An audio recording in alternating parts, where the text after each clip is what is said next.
Hi, I'm Leo Cox. Welcome to the channel. Yellowstone National Park is our first national park in the United States. It was dedicated in 1872. As a matter of fact, it's the first national park in the whole world. It was made famous by the geysers and other geothermal features, which are found throughout the park. As a matter of fact, 50% of the geysers in the world are found within the park. Kind of hides the fact that the park is actually 3,400 square miles of mountainous territory surrounding broad valleys. Many of them are forested valleys. And within the park there are 1,000 miles of hiking trails. And these are favored by both day hikers and backpackers. If you're on these trails, you may encounter, and hopefully you're not surprised by an encounter with one or more of the 68 species of mammals that call the park their homes also. If a close-up encounter is not to your liking, you may want to take a broader look and look at some of the herds that are available of bison or elk or pronghorn antelope. You'd probably be looking for them in either Lamar Valley or Hayden Valley in the northeast section of the park. Truly though, from wherever you are, excuse me, in the park, somewhere, if you take a look at a 360-degree scan from where you are, you're likely to see an animal that you're not going to see from back home. You can even find them amongst the geyser fields, which are popular with tourists, as long as the tourists are keeping safe distance away from it. And also with the number of geysers may give you an idea of the fact that you are sitting atop of a volcano, and Yellowstone does sit on top not only of a volcano, it's a super volcano. When a volcano empties its magma chamber, it can do it either slowly, like a flow that we see in the Hawaiian Islands recently, or violently, like Mount St. Helens back in the 80's, where Yellowstone's volcano erupted violently 660,000 years ago. The caldera, the area which is left when the magma has exploded, the caldera, that's the depression that's left when the mountain explodes, is amazing. It's 40 miles long by 35 miles wide, 1,350 square miles. You could fit a small state within this caldera, as a matter of fact. You can see some examples of the magma that left the volcano in the mountains that surround Yellowstone Lake. Yellowstone Lake is a huge lake. It's a 121 mile shoreline. But the mountains surrounding it are composed of magma that was blown out of the volcano. Again, the last eruption was 660,000 years ago. We don't expect one soon, although we are within the time frame of the period of explosion. So, but we're going to take a look at it just as it was 30-some years ago. So let's take a look.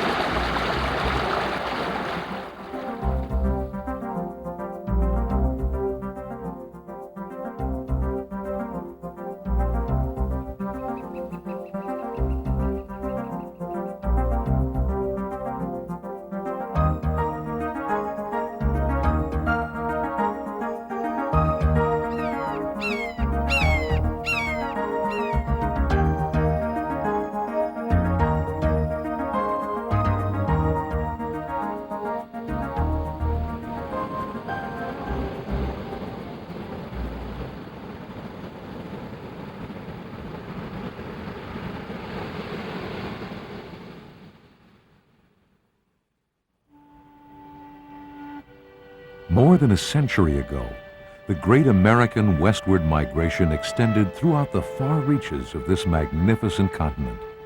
explorers and frontiersmen relayed legends and tales back to cities and towns in the East. Stories of riches and opportunities were supplemented with fantastic accounts of magic lands where the earth boiled, geysers reached to the heavens, and wild rivers plunged through rocky canyons.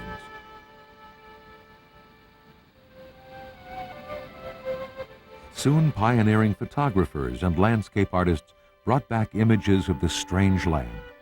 The photos taken by William Henry Jackson and the lyrical watercolors of Thomas Moran confirmed the early tall tales. Soon, westward expansion of the Great Northern Railroad brought vacationers to the strange sights in the valley of the Yellowstone River. In 1872, Congress established Yellowstone as the first national park, preserving this land for the benefit and enjoyment of the people. Today, millions of people visit the 3,472 square miles that comprise one of the great natural wonders of the world, Yellowstone National Park. The reasons for a visit to Yellowstone are as varied as the natural wonders that abound here. The landscape is breathtaking. The variety and abundance of wildlife is unparalleled in the United States. The array of hot springs, fumaroles, mud pots, and geysers is the largest concentration of geothermal features in the entire world. Most of the park lies in a high plateau more than 1.5 miles above sea level. Ranges of mountains ring the central plateau, and year-round snowmelt feeds the many rivers that flow through the park. Hundreds of feet below the rim of the Grand Canyon of the Yellowstone River, the churning waters continue to slowly erode the yellow rock formations to give the area its name. From the rugged sheer walls of the canyon to pastoral valleys of rolling hills, Yellowstone's natural beauty alone is enough to justify setting this area aside as a national park. However, it is the world's largest concentration of geothermal features that define the unique character that sets Yellowstone apart from any other place on the face of the earth. Here, surface water percolates through cracks in the rocky floor of the valley. The water is heated under pressure and returns to the surface in one of 4 common configurations. Water returning to the surface in a steady flow becomes a hot spring. Dissolved minerals often bestow a jewel-like coloring to the otherwise crystal-clear waters of these hot springs. Depending on the composition of the underlying layers and the structure of the underlying cracks, some water returns to the surface in a rapidly boiling cauldron like the mud volcano, or in the gentle, almost comical bubbling action of a mud pot. If the underground system of cracks and crevices is fed by smaller amounts of water, the result is often just a steam vent. Finally, and most spectacularly, water that periodically fills and then empties underground chambers manifests itself in the form of geysers. It is the geysers that bring many visitors to Yellowstone. This program will highlight trails to geysers and to the many other attractions that make Yellowstone one of the most incomparable places on earth.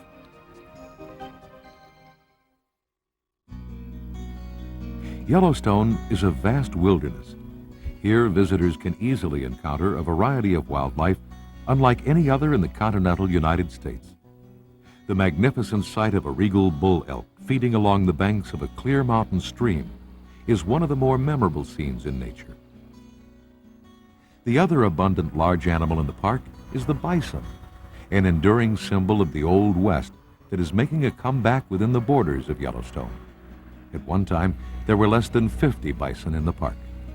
Today, more than 3,000 of these imposing animals inhabit the park in the largest unfenced herd in the country. Late summer rituals involved sparring matches between bulls. These contests help to ensure that the fittest members of the herd will mate and contribute to the gene pool for the continuing health of the herd. Another large ungulate or hooved animal in the park is not nearly as common as the elk and bison. The ungainly stride and dangling beard of this young bull moose just reinforces the image of this animal as the cartoon character of nature. The best chance of seeing a moose is near dusk along stream beds in the floor of the valleys.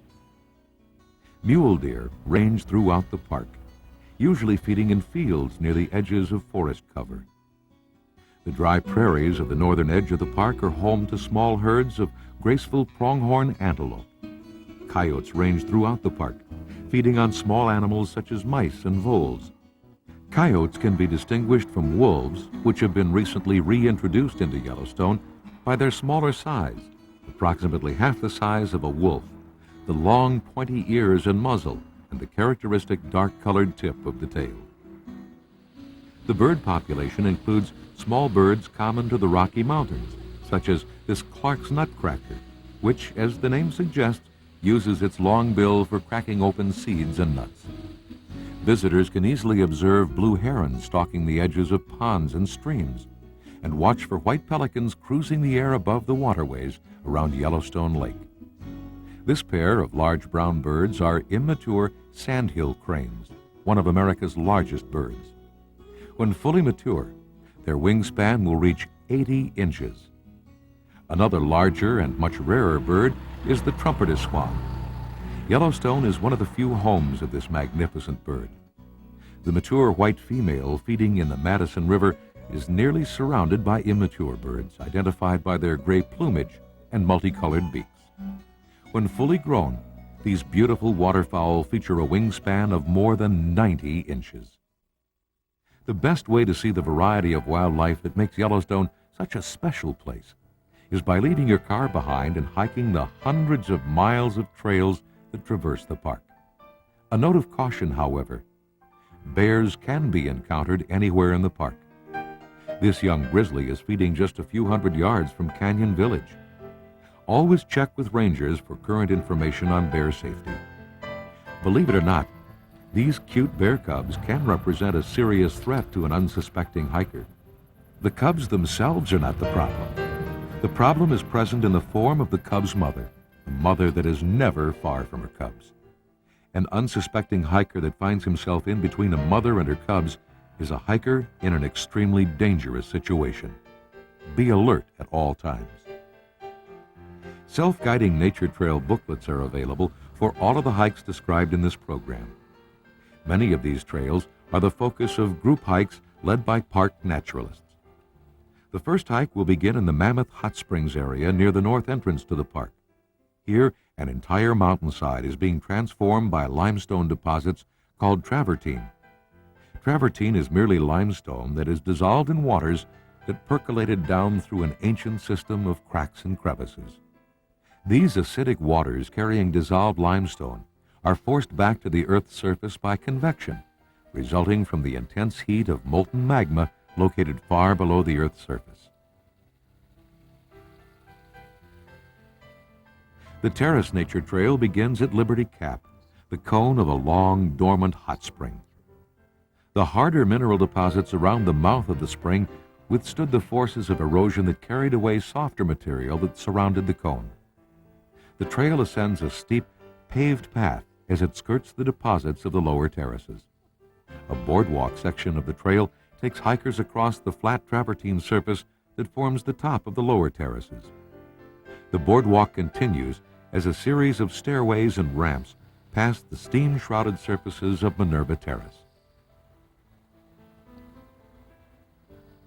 The view from the upper section of the ramp shows how the waters of the spring continue to build the mountainside as additional dissolved limestone deposits are brought to the surface by the hot waters of the spring. The view from the top of Minerva Terrace includes the park headquarters complex, now a part of Old Fort Yellowstone, built during the period between 1886 and 1916, when the United States Army protected the park. Looking down into the pools below, the cool blue hues of mineral deposits add a colorful touch to this marvelous scene. Above Minerva Terrace, the trail branches. The right branch returns to the start of the trail, while the left branch continues to another set of stairs that lead to the upper terraces. Individuals uncomfortable climbing in this thin air, more than 1.25 miles above sea level, may choose to drive to a parking area at the upper terraces. The view from the upper terrace is not as spectacular as some of the views down below, but it is the gateway to one of the most beautiful and most photographed sites in Yellowstone, Canary Spring. A short path through a grove of evergreens leads from the end of a short boardwalk to a number of overlooks at the side of the spectacular spring. From the first overlook, hikers can see the way the minerals and dissolved rock in the spring water are deposited to form hundreds of small terraces. This rapidly expanding series of terraces continues to alter the face of this magnificent example of geological change. Here, geology is shaping the earth in terms that humans are familiar with, like months and years, as opposed to normal geological time frames of centuries and eons. The trail to Tower Fall is located on the east leg of the Park Loop Road, just south of the Tower Roosevelt Junction.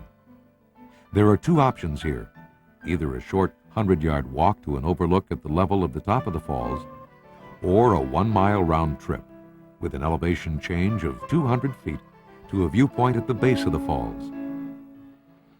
The view from the overlook is somewhat obstructed by evergreens on the slope below this viewpoint, so the best way to see the falls is the short, steep trail to the base. The trail hugs the hillside that rises above the Yellowstone River. At this point, the swiftly flowing river has just emerged from the confines of the Grand Canyon of the Yellowstone. A series of tight switchbacks soon brings hikers down to the banks of the Yellowstone River. The last portion of the trail dead ends in a small rocky canyon at the base of the falls. The water roars over a 130-foot drop from a rocky wall that is capped with a series of stone towers that give the falls its name. Norris Geyser Basin is one of the most volatile geothermal areas in the world. The archway through the museum at Norris is the gateway to a concentration of geysers, mud pots, steam vents, and hot springs unequaled in any other area on the continent.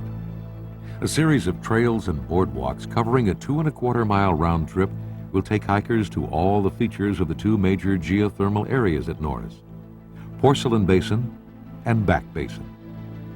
The shorter path is a 3/4-mile loop past roaring steam vents and across the milky silica clay of the basin, accentuated by robin's egg blue pools and hot springs. The main portion of the boardwalk passes over bright green algae living within the waters draining from surrounding hot springs. The orange coloration comes from bacteria. Each of these life forms can only live in water of specific temperatures, and their presence acts as a living thermometer in these warm runoffs. On the opposite side of the museum, a 1.5-mile trail passes dozens of springs, geysers, and vents.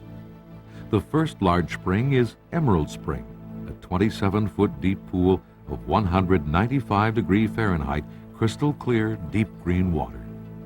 Next, the boardwalk passes Steamboat Geyser, the world's largest active geyser. During eruptions, the geyser rises to a height of 300 feet. Unfortunately, it erupts at very infrequent and erratic intervals, anywhere from 4 days to 5 years apart. From this overlook, stairs continue down to the floor of the back basin. Cistern Spring lies on the floor of the basin. This bright blue pool, which is continually overflowing, is linked with Steamboat Geyser, and it drains whenever Steamboat Geyser erupts. This placid-looking small pool, slowly filling with steaming water, is the unlikely beginning of 80's Geyser, the prime attraction of the back basin.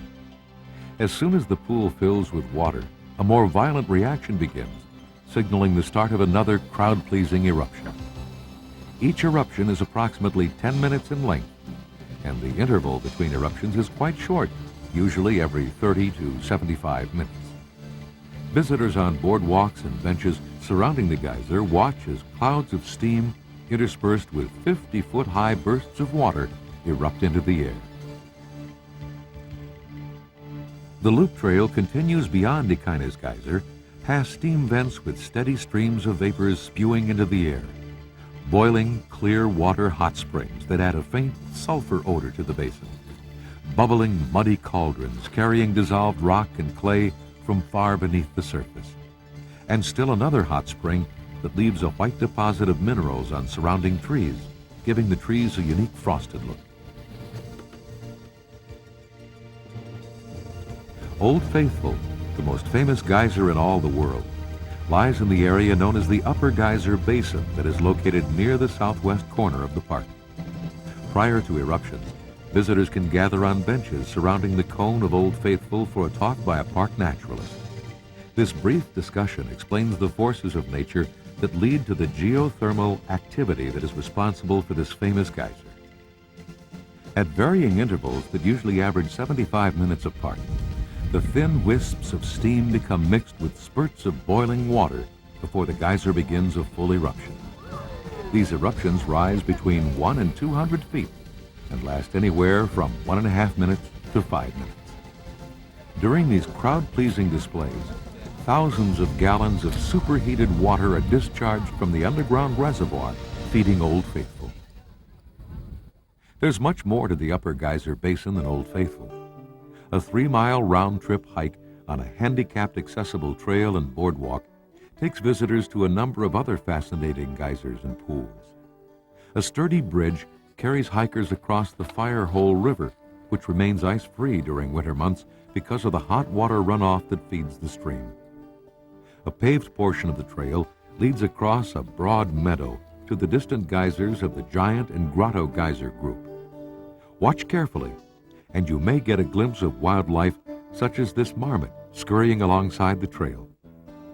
Another reason to watch carefully is the presence of large animals, such as this bison bull passing in front of Giant Geyser's cone. Remember that these animals are wild and should not be approached.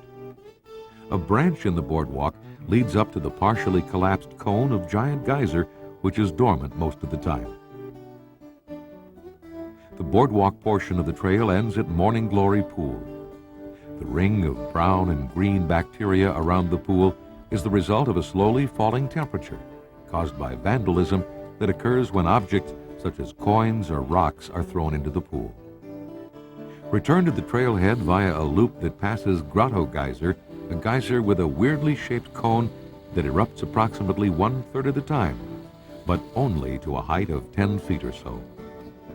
The return trip continues past the diagonal eruption of Daisy Geyser, reaching 75 feet into the air. Daisy Geyser's eruptions are frequent and very predictable.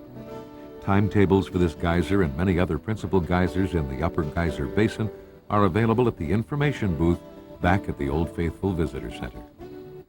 Just before returning to the trailhead, hikers pass the large cone of Castle Geyser, here reflected in the waters of Tortoiseshell Spring. This is the largest cone in the park. This huge cone may mark the oldest geyser in Yellowstone, which, when it erupts, sends boiling water 90 feet into the air. There's much more to Yellowstone than wildlife and geysers. Yellowstone is the land itself. Throughout the park, creeks and rivers crash through narrow gorges and glide over rocky cascades on either side of the Continental Divide. The most prominent feature of the land, however, is the 20-mile-long Grand Canyon of the Yellowstone River. The canyon is more than 1,000 feet deep and growing. The head of the canyon is marked by 2 spectacular waterfalls, including this, the most visited waterfall in the park, the 308-foot drop of the lower falls of the Yellowstone River. This view is from Artist Point on the south rim of the canyon. The north rim of the canyon offers views from 3 widely separated viewpoints. Inspiration Point, the most distant viewpoint, is located at the base of a short stairway at the edge of a convenient parking lot. This overlook offers a good look at the river plunging through the depths of the canyon, but it is almost too far removed to allow an appreciation of the grandeur of the falls at the far end of the canyon. Another short trail from a parking area nearly a mile closer to the falls provides access to 3 separate overlooks at Grandview, Lookout, and Red Rock points. The combination of best view available attained with the least effort makes Lookout Point the preferred overlook of this group. There is a way to get closer to the falls. A 3/4-mile round trip with an elevation change of 600 feet snakes its way down the side of the canyon to the very brink of the lower falls. As the trail approaches the river, the path steepens and the switchbacks tighten. Finally, the overlook at the brink of the falls comes into view. As the surging water passes just a few feet below this vantage point, the roar of the falls emphasizes the power of nature as millions of tons of water continue to shape the land. Standing here at the very brink of this awesome sight, it doesn't take much of a mental adjustment to institute a subtle change of attitude that alters a viewer's perception of this sight from one of stark power to one of magnificent grandeur. The grandeur that is Yellowstone National Park.